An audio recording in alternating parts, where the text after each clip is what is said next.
başına derim ayol. Ay Allah. Sen! Allah tüylerim diken diken. 500 manatın kaldı. Nece sen aynene? Anamdı sağ ol deyir. Ameliyatın hazırdı ay oğul. Başına dönerim Allah köməyin olsun. Ay Allah elim başım titriyor. Tüylerim biz 4057. 4087. Ya bak diz çökürüm. Ay yo sen Allah sen al. Yo ay ana ne olur. El eleme kurban ol. El eleme ne olur. Yok ay ana ne olur. Yok. Canım. Çökürüm çok sağ olun var olasın.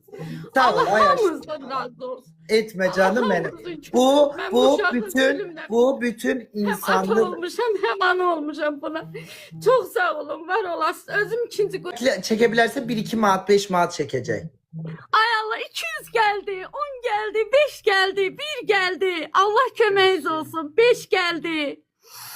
1 geldi. Allah o gönderenlerden razı olsun. O kadar sevaba girirler. Amin. İçime Çok sağ olun, karışır. var olasın. O İrfan'ımın yüzü göz manat. Ben hiç kimemeyim. Ben o 600 manatın üstüne yaptım. 8467 manat oldu. 8467 manat. 8400 bəli, 8400. Qoy halallıq yaxşı şeydir. Qoy Ay dəqiqlə deyil. Allah. Allah Yani. köməyiniz olsun. Bence belediye o 1500 Mart'ta tamamlansın. Gel 1500 manatı da tamamlayak. O adam başka adama yardım eləsin. Onda başka uşağa. Olar. Problem yox. Ne kadar? Ne dəqiqə? Çok.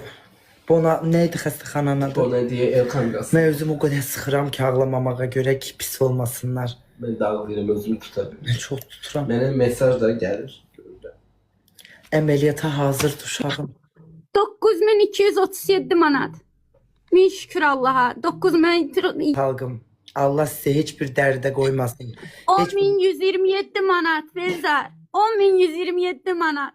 Allah köməyin olsun. Allah canına dəyməsin. 10.000 yığıldı. İndi bilmirəm. Özüm əllərimə 11 verəcəm. Kaç? 11180 manat. Hay 11180 maşallah. manat. 11 min Bəli, 180 yani 185 manat. 11.200 deyək də. 11 Hə. min manat, 11 min manat deyək. Halaldır bu 15 dəqiqədə yığdıq. Allah Sen kömək onu olsun. bak mən PK'dan ayırandan sonra bağla yayını qaça get o pulu çıxar şəklini çək at mənə. Sabah bax tezdən yatma ya Mənim da gözüm yat. üstə. Yat Baş. get sabah. Adı neydi doktorun yeniden de? Elxan Qasımov Bonadiya klinikası. Buradan Elxan Qasımov Bonadiya da çalışan Elxan Qasımov Atamla gedir.